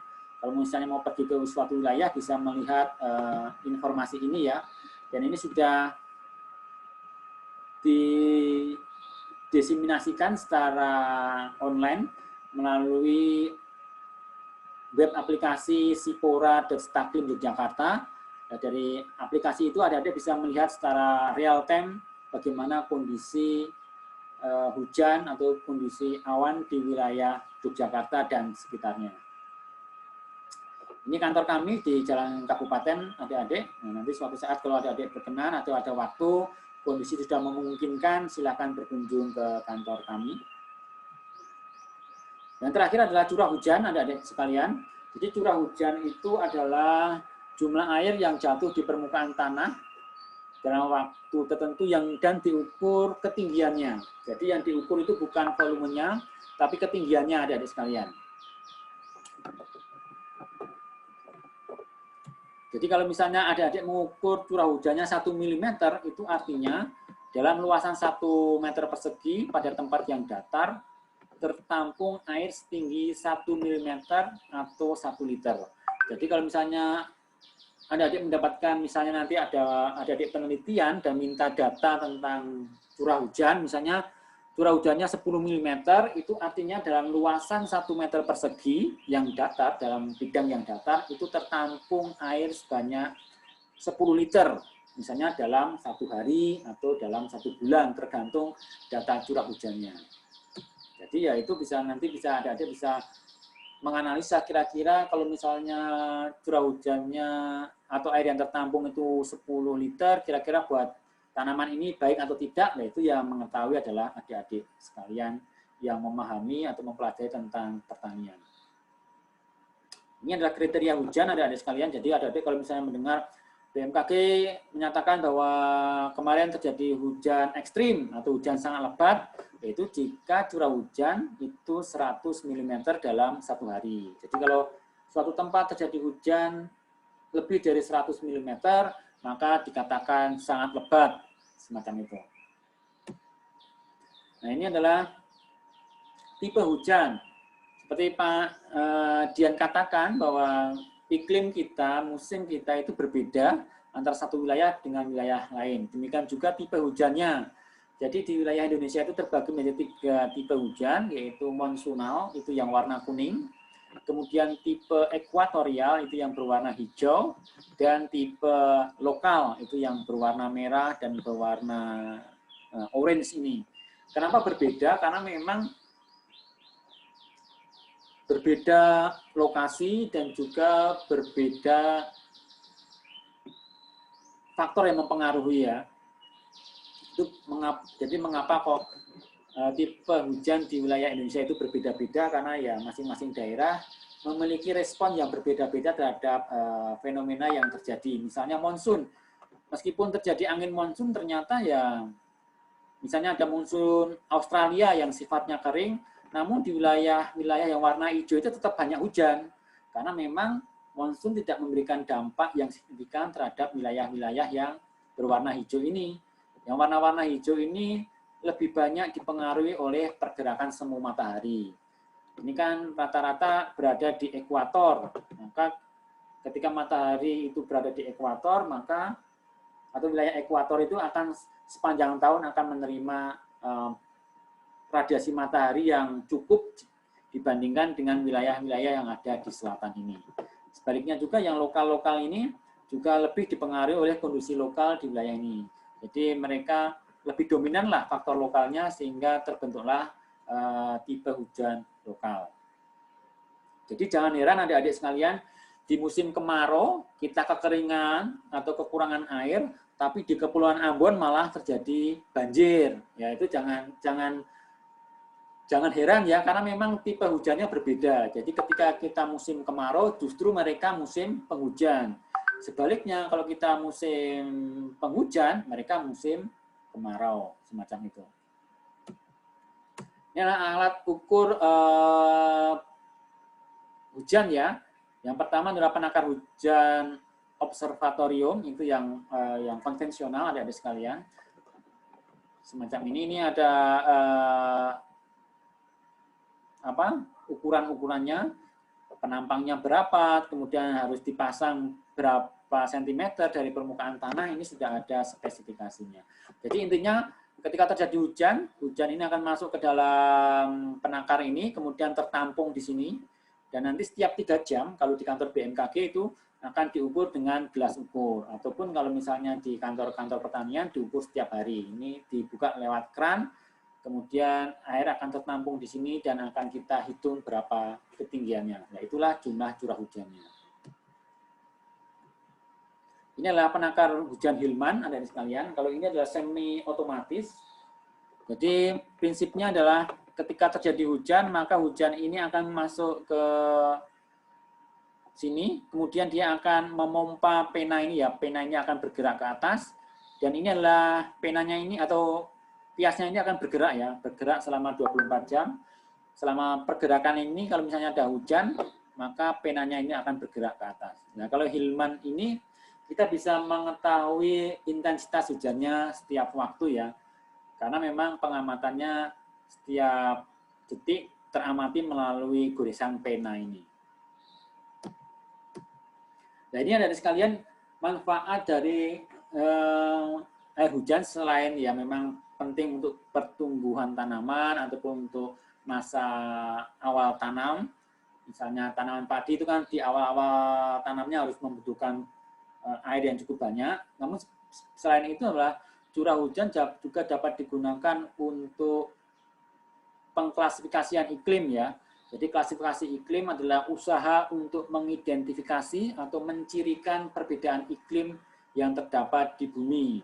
Tujuannya menyederhanakan iklim yang sangat banyak, kemudian membantu dalam perencanaan secara makro, baik itu regional atau internasional.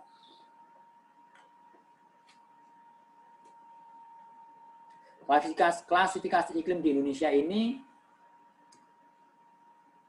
saat ini lebih banyak menggunakan data curah hujan sebagai kriteria utama, karena memang ya keragaman dari curah hujan di Indonesia ini lebih nyata jika dibandingkan dengan misalnya suhu. Kalau suhu itu variabilitasnya tidak terlalu tidak terlalu besar perbedaannya dibandingkan dengan curah hujan. Kalau curah hujan itu kan sangat berbeda antara musim kemarau dengan musim penghujan, itu perbedaannya sangat nyata. Sama halnya tadi misalnya di wilayah Jawa dengan Ambon juga perbedaannya sangat nyata. Ketika musim kemarau di Jawa justru mereka musim penghujan. Kemudian klasifikasi iklim selama ini lebih banyak mendukung pertanian, meskipun ada juga klasifikasi iklim untuk perkebunan ya. Dan saat ini yang menjadi faktor pembatas dalam budidaya pertanian adalah curah hujan. Jadi kalau misalnya curah hujan banyak, misalnya para petani menanam padi. Kalau curah hujannya sedikit, maka petani akan menanam palawija atau tembakau. Jadi curah hujan ini sebagai komponen atau faktor pembatas. Mereka tidak pernah jarang memperhatikan suhu ya, utamanya di daerah-daerah datar, kecuali di daerah pegunungan, yaitu berbeda lagi. Kalau di daerah-daerah yang datar, ya faktor utamanya adalah curah hujan. Yang pertama adalah klasifikasi Smith-Ferguson, adik-adik sekalian.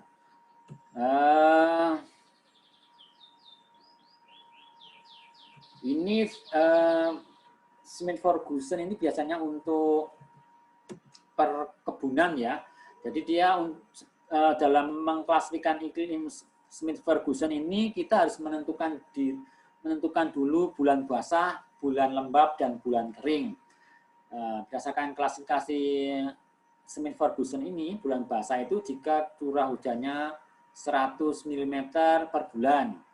Sedangkan kalau bulan kering, jika curah hujannya kurang dari 60 mm, dan kemudian langkah pengerjaannya ya seperti ini, kita tentukan dulu bulan basah, bulan keringnya, kemudian menentukan rata-ratanya, kemudian menghitung klasifikasinya atau Q-nya. Di sini ada tipe-tipenya, nanti kalau nilai Q-nya itu 14 atau 15, maka dia termasuk dalam klasifikasi B, yaitu daerah basah, hutan, hujan tropis, dan lain sebagainya.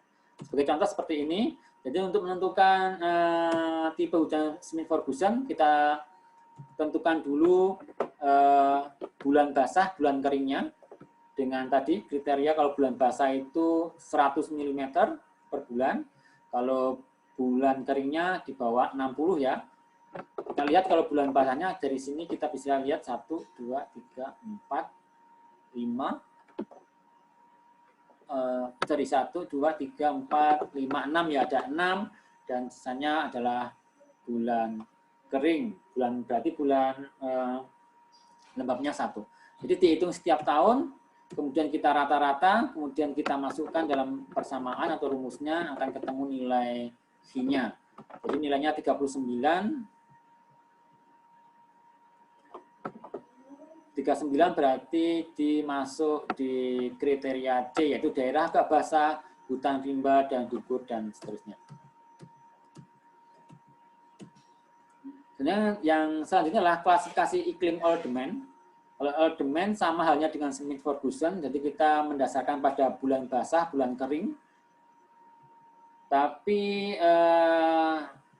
berbeda ya, untuk kalau Smith-Ferguson tadi bulan basah itu 100 mm, kalau yang Oldman ini adalah bulan basahnya jika curah hujan lebih dari 200 mm, sedangkan bulan keringnya adalah kurang dari 100 mm. Sama halnya penentuannya tadi, ini adalah klasifikasinya, ada zona A, kemudian ada lebih spesifik lagi, A1, A2. Nah ini ada mungkin agak sedikit ribet dibandingkan Smith-Ferguson tadi. Tapi pada prinsipnya adalah mereka menentukan dulu bulan basah dan bulan keringnya. Jadi ini, jadi data rata-rata 10 tahun kita ambil rata-ratanya, jadi tidak dihitung tiap tahun, tapi kita rata-rata dalam periode 10 tahun. Terus kita hitung bulan basahnya, baru kita hitung atau kita masukkan ke dalam kriteria yang ada. Bulan basah 6, bulan kering 4, ya kita tinggal lihat di sini. Berarti C2 ya, C2. Oh, C3, maaf. C3, tanam padi dapat sekali, palawija, dan seterusnya. Jadi sudah ada keterangannya. Jadi dengan all domain ini kita bisa mengetahui suatu wilayah itu cocoknya berapa kali menanam tanaman padi dalam 1 tahun ataupun berapa kali harus menanam tembakau, palawija semacam itu.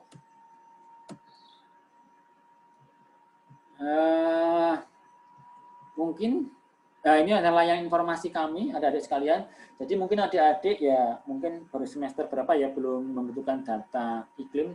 Tapi kalau misalnya adik-adik nanti membutuhkan data iklim di wilayah khususnya wilayah Yogyakarta ya, nanti bisa menghubungi lewat email kami di staklim.jogja@gmail.com. Jadi tidak perlu datang ke kantor kami, cukup berkirim surat melalui email, nanti kita akan balas dan kemudian kita akan memberikan syarat-syaratnya, yaitu proposal dari kampus, kemudian nanti akan harus mengisi form permohonan dari kami yang harus ditandatangani dengan materai, atau nanti bisa menelpon kami ke ini 2880151. Misalnya teman-teman rekan-rekan semua membutuhkan data iklim di wilayah DIY. Ini saya rasa tidak perlu karena ini tidak banyak dipakai di wilayah Indonesia. Ini adalah berdasarkan kalau ini berdasarkan suhu ya, ada sekalian, Junhun, ketinggian tempat dan mengaitkan dengan karena tadi ketinggian akan berpengaruh terhadap ketinggian. Maaf, ketinggian akan berpengaruh terhadap suhu, maaf. Ini saya tidak perlu. Jadi mungkin itu adik-adik rekan-rekan semua yang bisa saya sampaikan pada kesempatan siang hari ini.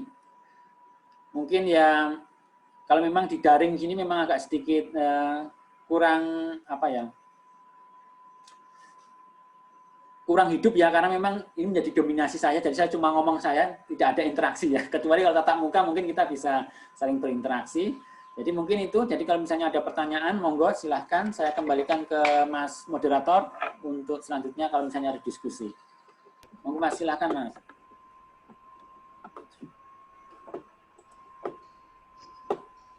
Ya, dari.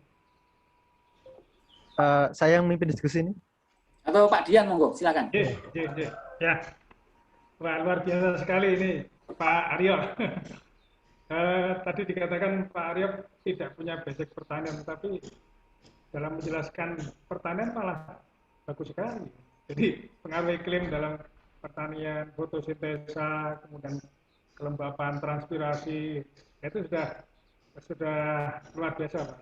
Jadi terima kasih. Jadi Pak Arya ini kalau menjelaskan secara fisik di kantor bertatap muka dengan para mahasiswa itu biasanya pakai jalan-jalan, berinteraksi. Tapi karena ini daring ya ini one way traffic, jadi hanya satu arah, tetapi tidak menutup kemungkinan untuk adik-adik bertanya apa yang tadi dijelaskan ya. Jadi kaitannya antara elemen-elemen iklim ya, dengan bidang pertanian, ya, utamanya tentang matahari, sinar matahari, kemudian suhu, kemudian curah hujan, itu sangat berpengaruh dalam aspek pertanian. Gitu. Nah, jadi ini sangat penting sekali. Kemudian ada lagi tadi dijelaskan tentang dasarian, ya. Tentang dasarian, ya, barangkali adik-adik belum paham. Kemudian juga tadi tentang tipe hujan monsun, ya, ekuator dan lokal, ya, di mana kalau di Jawa itu banyak dipengaruhi oleh tipe monsun, kemudian di Kalimantan Sumatera yaitu tipe ekuator, ya, sehingga di sana banyak ditanam kelapa sawit, ya ini kaitannya dengan iklim ini, ya, kelapa sawit di Sumatera dan Kalimantan.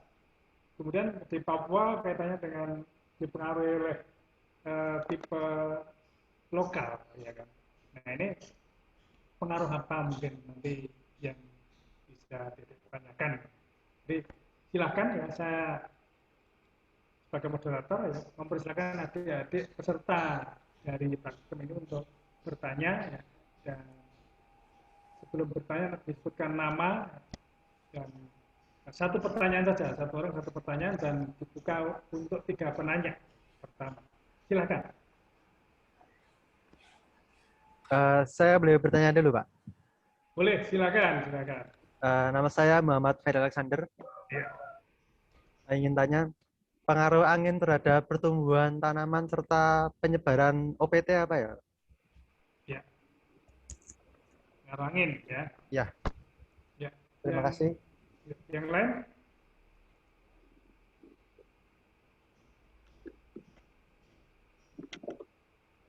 Masalah yang lain silakan. Ayo. Inayah mana? Enggak kelihatan. Nanda Utami Inayah. Ayo silakan bertanya. Anda dari Jogja atau Cilacap ini?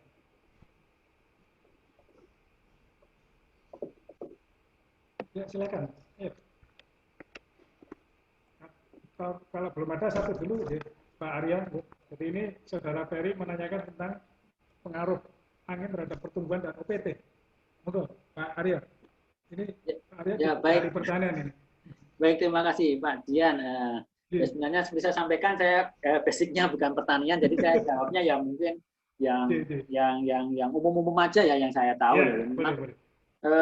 Ya kalau angin memang sebagai contoh misalnya para petani kalau mau menyemprot tanaman itu ya kalau pas musim angin ya apa ya perlu diperhatikan lah waktu-waktu kapan angin itu bertiup kencang, karena kan biasanya kan angin itu kalau misalnya pagi itu kan belum terlalu kencang dibandingkan kalau agak siang. Kalau misalnya nyemprotnya pas anginnya kencang kan semprotannya kemana-mana, jadi tidak bisa mengena terhadap sasaran lah, itu gampangnya seperti itu. Ataupun juga angin juga bisa menyebabkan berpengaruh terhadap penyerbukan semacam itu. Kemudian penyebaran OPT misalnya kayak kalau nggak salah di Sumba itu misalnya pas ada angin tertentu kan ada belalang itu. Ya, itu kan juga terbantu oleh adanya dorongan angin.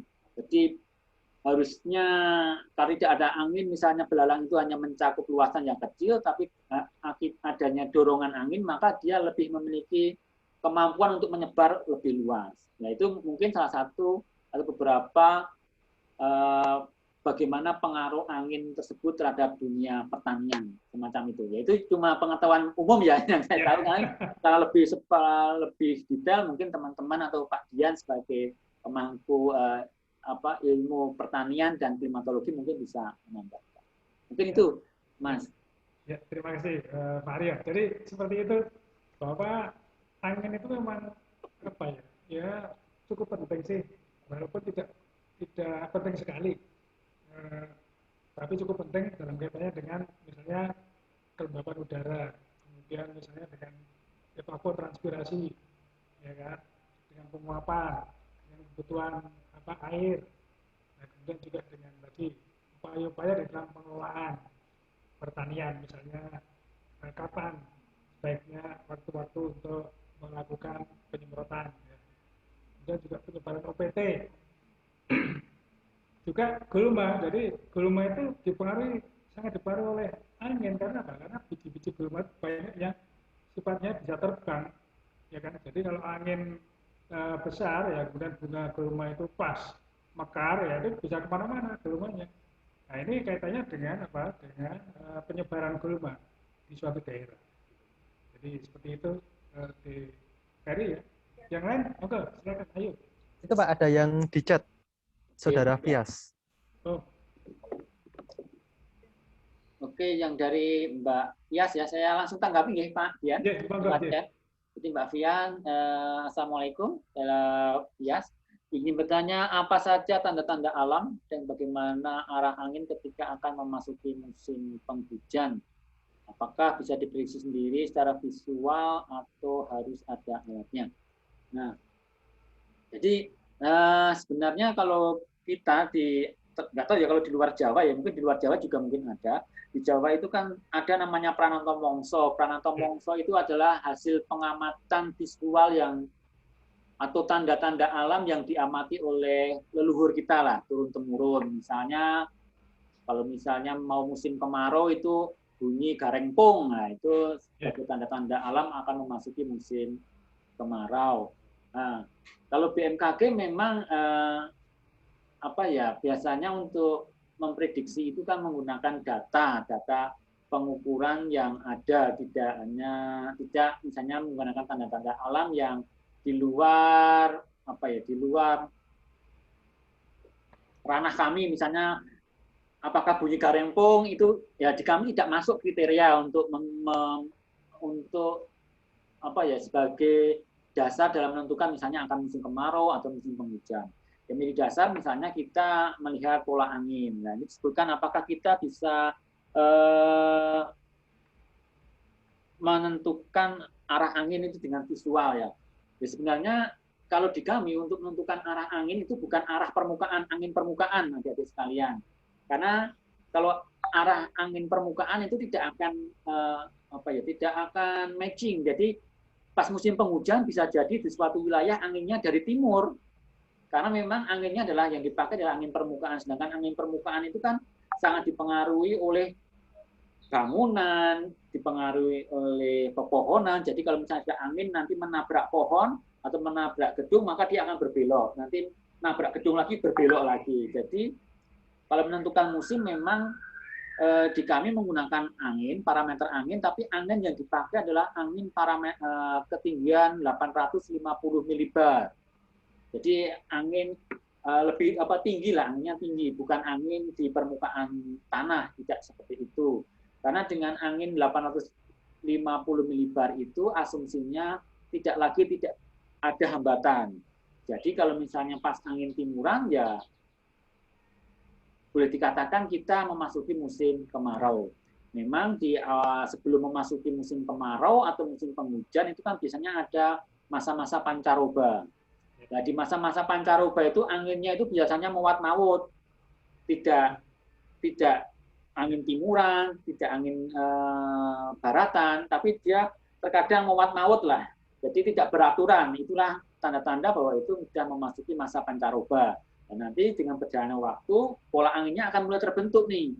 Kalau pas musim kemarau, dari pancaroba ke musim kemarau, maka anginnya yang mewat-mawut itu lama-kelamaan akan membentuk pola yang seragam, misalnya menjadi angin timuran atau angin tenggara.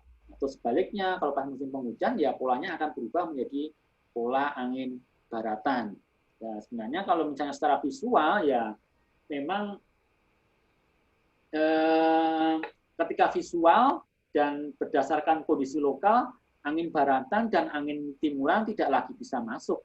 Bisa jadi pas musim penghujan, di wilayahnya Mbak Pias itu justru angin selatan, karena yang dipakai adalah parameter angin permukaan. Jadi berbeda antara penentuan atau karakteristik dari musim itu. Karena kalau kita pakai angin permukaan tidak akan sama dengan apa yang disampaikan BMKG. Loh, BMKG kononnya kalau pas musim kemarau angin baratan, buktinya di tempatku angin selatan. Karena memang beda. Kita mengukurnya menggunakan angin yang ada di atas. Mungkin teman-teman kalau misalnya mengamati secara visual menggunakan angin di permukaan yang tentunya itu tidak akan selaras atau tidak akan cocok karena memang angin permukaan itu banyak sekali faktor yang akan mempengaruhi seperti gedung, kemudian pepohonan dan lain sebagainya. Semacam itu. Untuk menentukan musim kayaknya belum bisa, tapi kalau untuk menentukan berapa kecepatan anginnya ya tadi pakai skala Beaufort tadi, Mbak Fias. Oh kira-kira angin yang bertiup itu kencang atau lemah atau kalem itu bisa melihat dari tanda-tanda yang ada di sekitar kita, misalnya apakah bendera itu berkibar atau tidak, kemudian asap terobong itu apakah dia tegak ke atas atau dia condong. Nah, itu ada kriterianya tadi di skala Beaufort tadi. Jadi itu Mbak Fias. Ya, Mas Arya. Terima kasih. Itu jadi Fias itu dari mana tuh? Fias itu asalnya dari mana? Dari Bantul itu, Pak. Oh, di Bantul. Jadi Jogja ya? Iya. Saya kira kenal dengan yang namanya Garempung. Ya harusnya kenal, Pak. Ya, nah, Garempung itu kan sebagai salah satu indikator ya, untuk Pranoto Mongso. Gitu. Jadi kalau Garempung bunyi ngoer-ngoer gitu, itu biasanya awal musim kemarau akan mulai gitu. Tetapi akhir-akhir ini garempong tuh banyak yang kecilek gitu kan. Itu Pak Arya ya. Ya, jadi mungkin apa namanya tuh ini kayak perubahan ya, perubahan iklim ya, yang menyebabkan biologi itu juga berubah gitu.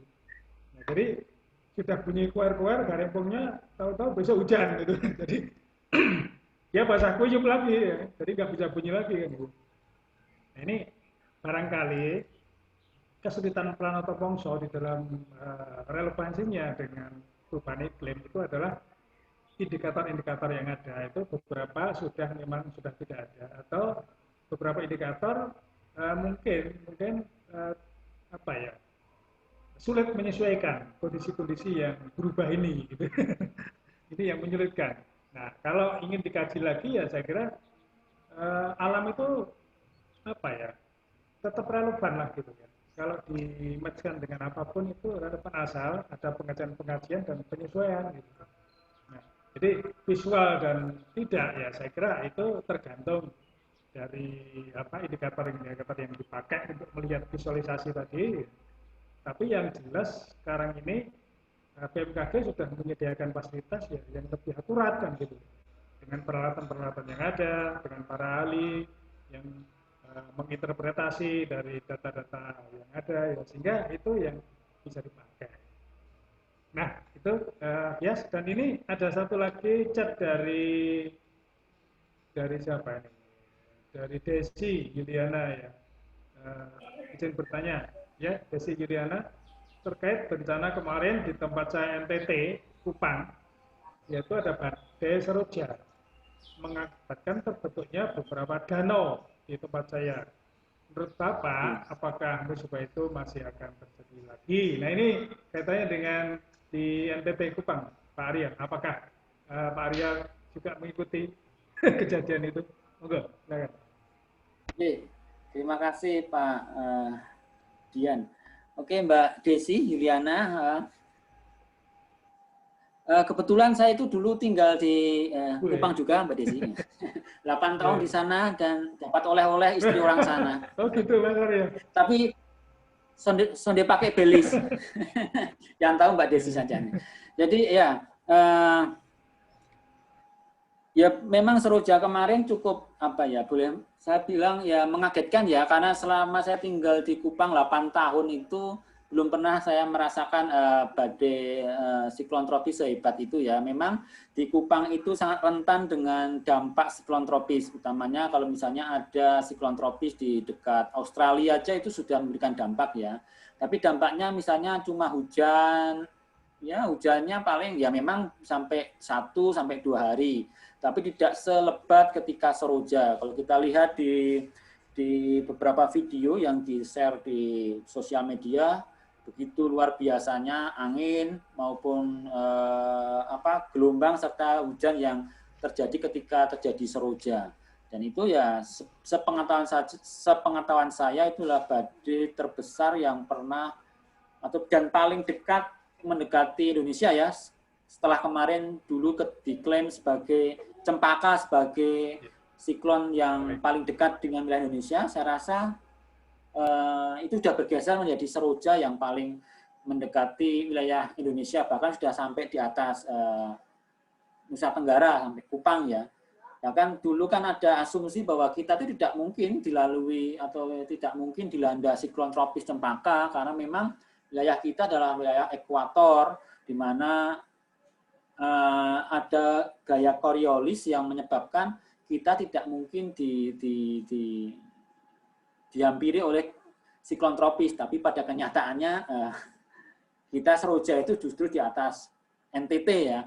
Ya memang mungkin di NTT itu kan tidak persis nol ya, jadi memang masih ada gaya yang tidak serta-merta meniadakan gaya Coriolis tersebut. Kalau gaya Coriolis itu kan harusnya sin 0, jadi sin 0 itu berarti 0 dikalikan berapapun pasti 0. Nah, ternyata di NTT itu masih sin 0, berapa lah, itu masih ada nilainya. Jadi mungkin kenapa masih memungkinkan wilayah NTT itu masih bisa dilanda oleh siklon tropis. Nah, apakah ke depan masih berpeluang terjadi? Saya rasa masih berpeluang, tapi kembali lagi ini kan bukan prediksi ya. Ini bukan prediksi, nanti menimbulkan kegemparan lagi kayak kemarin yang gempa bumi yang di mana? Di Jawa Timur, orang menjadi khawatir akan terjadi tsunami 8 meter atau gempa bumi megatrust. Ini adalah potensi, yaitu potensi lah segala suatu kemungkinan yang didasarkan terhadap data yang ada, histori yang ada. Ternyata NTT itu sudah pernah dilandai seroja loh. Jadi kedepannya masih berpotensi terjadi. Tapi kapan? Dan itu memang sampai saat ini kan belum ada perakiraannya, meskipun untuk siklon tropis ini kan sebenarnya bisa diprediksi ya Pak. Jadi pergerakannya itu bisa diprediksi. Nah kemarin yang saya dengar, kenapa kok masih banyak orang yang terkaget-kaget dengan siklon tropis seroja, karena pemberitaan BMKG, warning dari BMKG itu kalah tenar dengan pernikahannya Atta Halilintar gitu loh. Jadi orang tidak aware lagi, tidak perhatikan lagi dengan informasi cuaca, iklim bahwa akan terjadi seroja. Mereka lebih terpengaruh dengan pernikahannya Atta Halilintar dengan anaknya Anang gitu ya. Ya mungkin ya ke depan harapannya masyarakat lebih aware lagi, lebih perhatian bahwasanya ya cuaca atau iklim itu bisa berdampak yang sangat luar biasa ya, tidak hanya nyawa tapi harta benda. Dan seperti kalau kita mengingat di tahun 2016 justru banjir tanah longsor di Purworejo itu justru terjadi di bulan Juni atau Juli, yaitu notabene adalah di musim kemarau.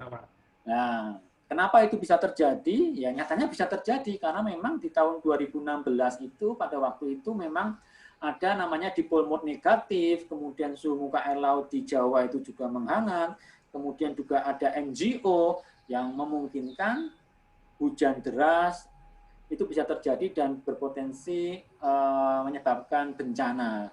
Nah, mulai ya dari situ sebenarnya kita mau bisa belajar ya, bencana itu bisa saja terjadi kapan saja. Banjir, tanah longsor itu tidak hanya terjadi pas musim penghujan, tapi pas musim kemarau pun bisa jadi mungkin terjadi. Dan itu penyebabnya bisa kita ketahui, bisa kita prediksi. Tinggal bagaimana kita, apakah kita mau aware, mau memberikan perhatian terhadap informasi tentang cuaca atau iklim atau tidak gitu. Jadi tergantung kitanya aja sekarang ini Pak. Kita udah tahu nih, kita sebagai sekarang bukan kita kan terkenal sebagai pasar atau bukan pasar bencana ya, tapi laboratorium bencana. Karena semak banyaknya bencana kita, ya kita tahu dan BMKG juga tahu dan selalu memberikan informasi, ya tergantung pada kitanya sendiri sebenarnya. Seberapa besar tingkat perhatian kita terhadap kondisi saat ini sebenarnya. Jadi saya tegaskan kembali Mbak Desi, potensi itu tetap ada, kapan dan di mana memang saat ini belum terdeteksi, tapi dengan berjalannya waktu mungkin misalnya pasti ada peringatan dini atau perakiraan dari BMKG. Dan kemarin yang bisa selamat atau yang dapat boleh dibilang tingkat kerugiannya bisa ditekan, ini adalah sebuah kampung yang perhatian terhadap informasi cuaca dan iklim karena mereka mengikuti sekolah lapang iklim BMKG. Jadi sekolah lapang iklim BMKG itu nanti setelah sekolah lapang iklim semua anggotanya akan masuk dalam sebuah grup. Jadi setiap saat mendapatkan informasi dari BMKG dan ternyata mereka yakin ini informasi dari BMKG akan terjadi badai seroja dan mereka sudah bisa persiapan. Artinya mereka aware gitu loh. Mungkin Pak gitu Pak. Gitu Mas Arya. Jadi ternyata Pak Arya ini juga ada darah dari NTT, istrinya Mas. Iya, anak saya lahir di sana satu Pak. Oh, iya. Dan yang ingin saya tanyakan kelanjutan dari pertanyaan si Desi tadi, nama-nama badai itu kok cantik-cantik ya, ada seroja, ada cempaka ya, itu penamaan itu ya itu bunga itu kan berarti kan jenis bunga ya. Apakah dari BMKG atau dari mana itu, Mas?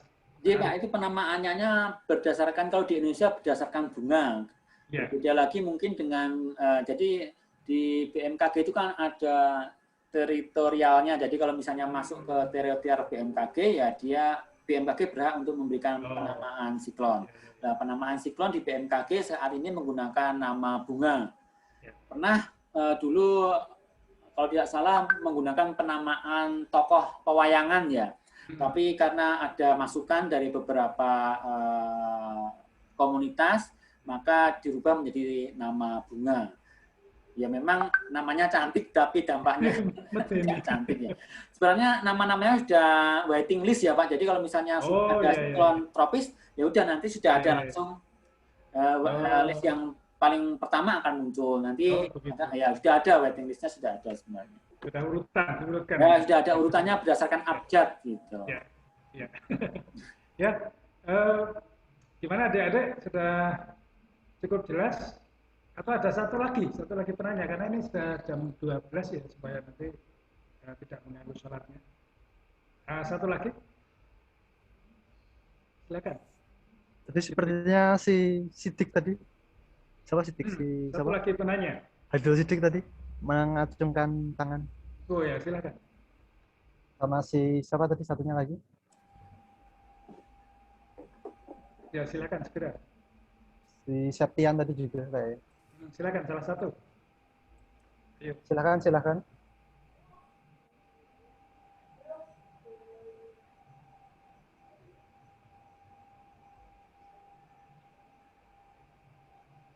Ayo. Sepertinya tidak jadi itu, Pak. Oh, kok tidak jadi? Pak Rugi itu. Cuman ngacungkan jari aja tapi nggak jadi. Ya Rugi. Ya ngomong ada Pak Arya nih. Ya karena apa yang dipaparkan Pak Arya dijelaskan di dalam presentasinya ini, ya ini sudah cukup lengkap ini. Ini kalau dikuliahkan satu semester ini. Iya itu, ya karena di breakdown ya satu-satu jadi apa kuliah minggu ini ya jadi satu semester itu. Dan ini ya, juga sebenarnya memang lebih enak kalau tatap muka ya Pak, kita bisa berinteraksi dan nggak membosankan. Kalau begini ya memang cuma satu arah. Kalau misalnya saya melempar ke forum nanti malah maksudnya tetap nggak bisa jalan sih. Ya, semoga tahun depan kalau misalnya ada kesempatan bisa sowan dan semoga kondisinya sudah lebih baik lah. Ya mungkin nanti kalau sudah agak reda ya nanti saya ngajak 1-2 mahasiswa untuk ke sana ya kalau sudah dibolehkan ya Maria ya mungkin 2 orang aja ya nanti kalau sudah dibolehkan bisa lihat. Nanti kita lihat kondisinya Mbak karena memang ya di kantor kami juga nggak di kami sih di BMKG sudah banyak juga yang terkena makanya ya memang harus ekstra hati-hati ini Pak. Ikuti prokes secara ketat gitu. Ya, saya kira udah cukup kalau nggak ada yang tanya. Gimana ini yang ini? Ayo, belum tanya motornya ini. Ini Nanda. Oh ya Pak, mau tanya tentang aplikasinya namanya apa ya tadi Pak? Oh, aplikasi dari aplikasinya saya ketik ya. Aplikasinya sipora.staklim